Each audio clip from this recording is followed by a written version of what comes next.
cardiovascular system. So from the specification, students will understand the relationship between the structure and functions of the cardiovascular systems linked to health. Students should be able to describe risk factors for the conditions listed, but an understanding of the development of the conditions is only required in outline. Double circulation. Significance of double circulation, systemic and pulmonary. Overview of anatomy of double circulation. The heart, structure and function of the heart, function of parts of the heart, atria and ventricles, myocardium, myogenic muscle, SAN, sinoatrial node, AVN, atrioventricular node, atrioventricular valves, and semilunar valves. Septum and bundle of His, Purkinje fibres, coronary arteries, and veins. The cardiac cycle, the stages of the cardiac cycle, interpretation of data, pressure and volume changes during the cardiac cycle, stroke volume, cardiac output, heart rate, calculation of heart rate, cardiac output and stroke volume at rest and during exercise, structure and function of blood vessels, the structural features and functions of blood vessels, arteries, arterioles, capillaries, venules, veins, and how the structure of vessels adapt them to their functions. So here we've got the general pattern of blood circulation in a mammal. You only need to know the names of the coronary arteries and the blood vessels entering and leaving the heart, lungs, and kidneys. So we've got the lungs here. One that goes to the left side of the heart carrying oxygenated blood is the pulmonary vein, which is the only vein in the body that carries oxygenated blood. The pulmonary artery goes from the right side carrying deoxygenated blood, and it's the only artery in the body that carries deoxygenated blood. So that's a pulmonary circulation to the lungs. Then you've got systemic circulation. So left side of the heart carries oxygenated blood to the aorta, to the hepatic artery, to the liver, intestinal artery, to the intestines and stomach, renal artery to the kidneys, and to the lower body and legs. And then the veins, you've got renal vein, hepatic portal vein, hepatic vein, right side of the heart, vena cava drains deoxygenated blood back into the heart. So it's a closed double circulatory system of two circuits. Blood passes through the heart twice for each complete circulation of the body. Pulmonary circulation is where deoxygenated blood in the right side of the heart is pumped to the lungs, and oxygenated blood returns to the left side of the heart. Systemic circulation is where oxygenated blood in the left side of the heart is pumped to tissues or organs of the body, and deoxygenated blood returns to the right side.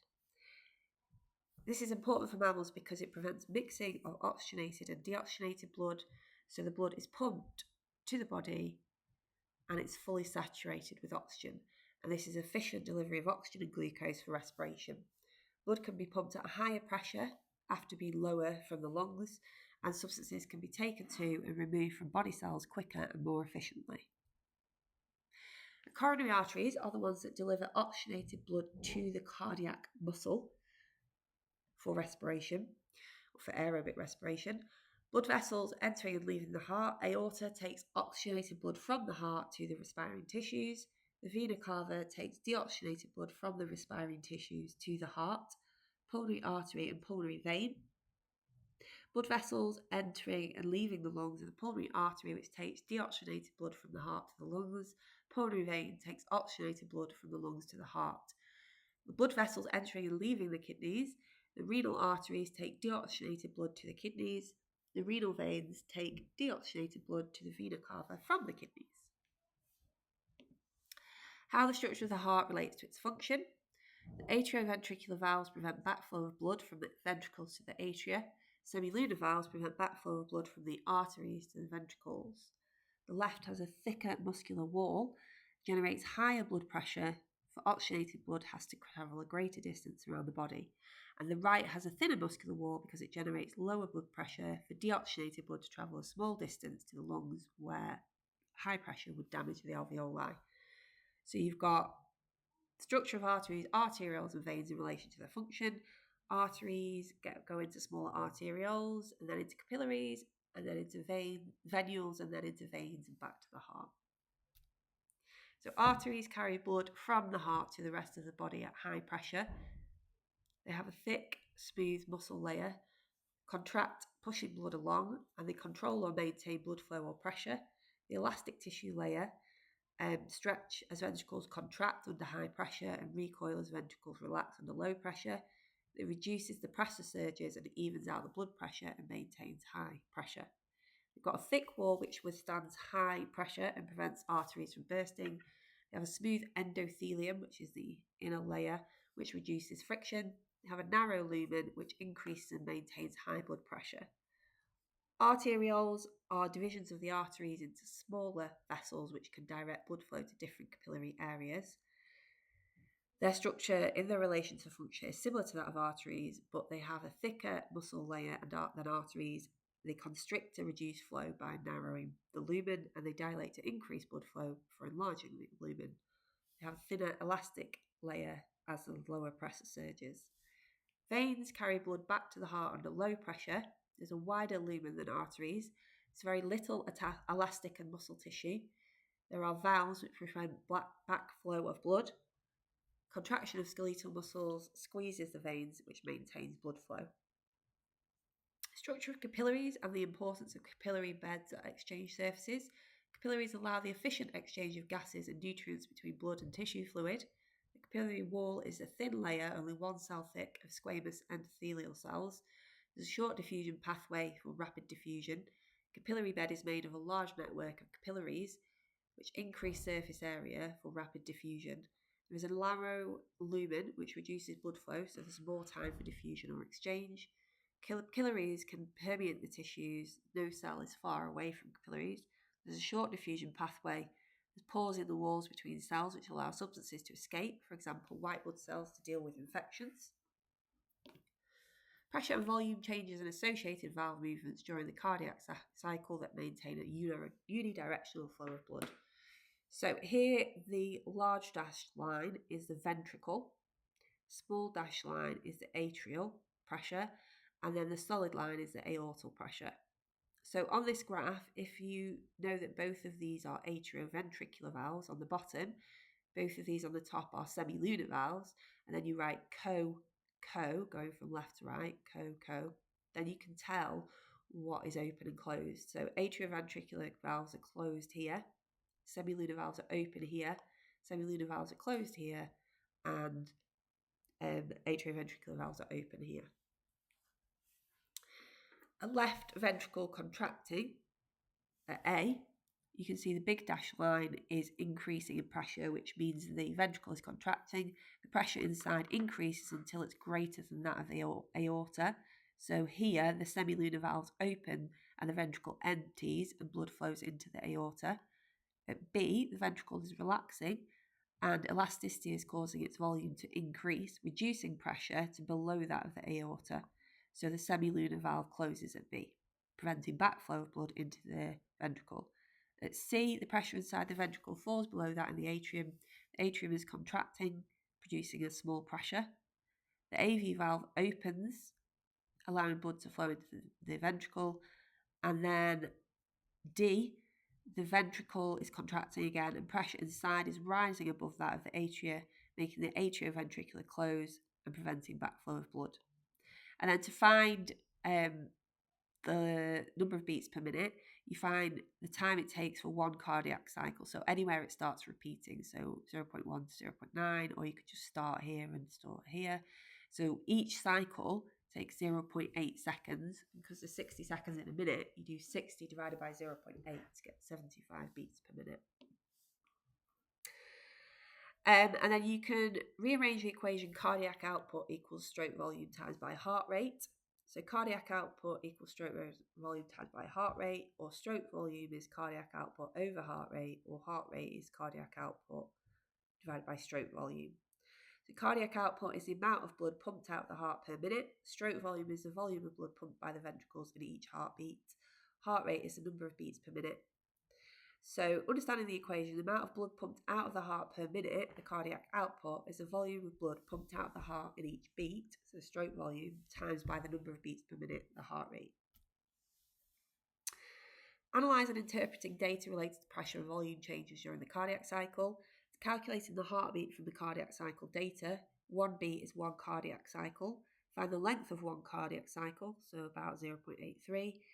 And then there's 60 seconds in a minute. So we do 60 divided by the length of one cardiac cycle, so about 72 beats per minute. Interpreting if valves are open or closed when giving data on pressure in different parts of the heart throughout the cycle. The semilunar valves are closed when the pressure in the aorta or pulmonary artery is higher than the ventricle, which prevents backflow of blood from the arteries to the ventricles. Semilunar valves open when the pressure in the ventricle is higher than that in the aorta or the pulmonary artery, therefore blood flows from the ventricle to the aorta. Atrioventricular valves close when the pressure in the atrium is higher than in the ventricle to prevent backflow of blood from the ventricle to the atrium. Atrioventricular valves open when the pressure is higher in the ventricle than the atrium, therefore the blood flows from the ventricle to the atrium. So blood starts flowing into the aorta at A because the pressure inside the ventricle is higher than the pressure inside the atria. It shuts the atrioventricular valve and opens the semilunar valve, so blood is forced into the aorta. The ventricular volume is decreasing at B because in ventricular systole, the ventricles are contracting, therefore the volume inside the ventricles is decreasing. Semilunar valves are closed at C because ventricles are relaxing and the pressure in that is higher in the pulmonary than the aorta and forces the semilunar valves shut. So now looking at blood, the structure and functions of plasma, the fluid matrix, blood proteins, buffering, blood clotting, functions and structural adaptation of blood cells, erythrocytes, white blood cells, neutrophils, macrophages, NK cells and lymphocytes, B and T cells, thrombocytes or platelets, calculations of blood clotting rates, blood as an example of connective tissue, outline of disorders associated with the cardiovascular system, bruising or contusion as damage to blood vessels under the skin resulting in bleeding, pressure sores, physiological shock, loss of blood volume and blood pressure, cardiovascular disease, diseases of the heart or blood vessels, and includes atherosclerosis, arteriosclerosis, heart disease and stroke, bradycardia, tachycardia, and atrial fibrillation. So the composition of blood, plasma is the liquid part of the blood, and it's 90% water, has plasma proteins, salts, amino acids, glucose, urea, and carbon dioxide. Red blood cells or erythrocytes has a role to transport oxygen. They have a biconcave disc shape, so there's a large surface area to volume ratio, faster diffusion of oxygen, no nucleus, contains hemoglobin to carry more oxygen. White blood cells or leukocytes are for defense and immunity. They detect foreign material and destroy it. Platelets or thrombocytes promote blood clotting. The three main types of blood vessels are arteries, veins, and capillaries. White blood cells, so neutrophils, are there to engulf pathogens by phagocytosis. Macrophages are long-lived, present antigens to lymphocytes. NK cells destroy infected or cancerous cells. Lymphocytes produce antibodies and coordinate immune response. B and T cells, B cells produce antibodies, T cells kill infected cells and regulate the immune response. Calculation of blood clotting rates, understand how to calculate time taken for clotting and factors affecting clotting speed, for example, platelet count and clotting factors. Blood is an example of connective tissue. Blood consists of cells suspended in plasma, a fluid matrix which connecting body systems by transporting nutrients, gases, hormones, and waste. Disorders associated with cardiovascular system, there's bruising or contusion, which is damage to blood vessels under the skin, which causes bleeding and discoloration. Pressure sores is tissue damage from prolonged pressure, reducing blood flow. Physiological shock is loss of blood volume, drop in blood pressure, and there's an organ failure risk. Bradycardia, tachycardia, and atrial fibrillation. So bradycardia is slow heart rate. So you would see this, there'd be a longer time between the PQRS waves. Tachycardia is fast heart rate, so there'd be a shorter time between the PQRS waves. And then this is the normal sinus rhythm. But then atrial fibrillation will show an irregular heartbeat. Myogenic stimulation of the heart and transmission of the subsequent wave of electrical activity, the roles of the SAN, AVN, and Purkinje tissue in the bundle of His. So cardiac muscle is myogenic. It can contract or relax without receiving electrical impulses from nerves. So the first thing that happens is the sinoatrial node, which is found in the right atrium, acts as a pacemaker. It sends regular waves of activity across the atria, causing the atria to contract simultaneously. There is a non-conducting conducting tissue between the atria and the ventricles, which prevents the impulse from passing directly to the ventricles, and it prevents immediate contraction of the ventricles.